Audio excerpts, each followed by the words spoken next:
And we have big breaking news coming in now. Russia's Ministry of Defense has said that Mariupol trade port has completely liberated from the Azov battalion. The Defense Ministry warned if Ukrainian attacks on Russian territory continues, the armed forces will strike at the decision-making centers, including Kyiv, something the Russian army has refrained from doing so far. This is the big breaking news right now. Russia hinting that it will strike targets in the national capital. That's the breaking news that we're tracking for you right now. Russia's Ministry of Defense saying that the Mariupol trade port was completely liberated from the Azov battalion. They had hit their targets, striking the Azov units of the Ukrainian forces. Russia has warned that if Ukrainian attacks on Russian territories continue, that their armed forces will strike at the decision-making centers, including in Kyiv. That's the breaking news that we're tracking for you right now on the broadcast.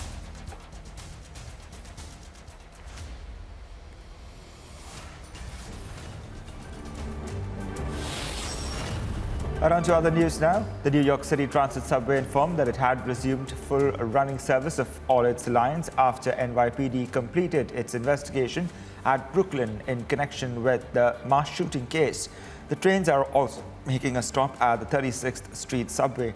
Meanwhile, the person of interest, James, remains at large, and the police had asked anyone with information about the incident or his whereabouts to contact the authorities.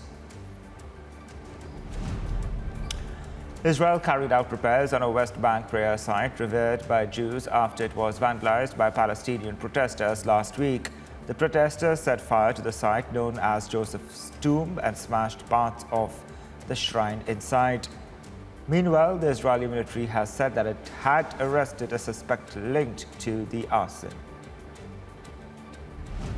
Strong winds, low humidity and dry conditions brought on by a persistent drought combined for another day of critical fire weather across southwestern U.S. state of New Mexico.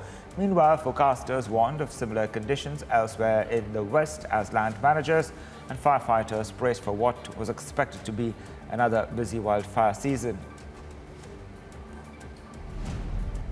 American and Egypt foreign ministers pledged to continue cooperation as they met as the State Department in Washington.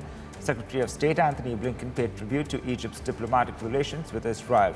After recent meetings between Israel and several Arab countries touting Egypt, Blinken said that Egypt is the heart of stability in the region.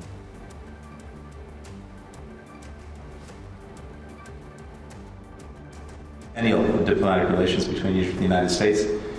There's a lot of history, but I hope a lot of good history we can actually make together in the months and years ahead. So a lot to talk about across the region and globally, but it's very good to have you here, and I welcome you. A tourist bus collided with a truck on a highway in southern Egypt and burst into flames, killing at least 10 people, including 4 French and a Belgian. The crash happened on a highway about 43 kilometers south of the city of Aswan. Along with the foreign tourists, 5 Egyptians were killed in the crash. Meanwhile, the cause of the crash was not immediately known.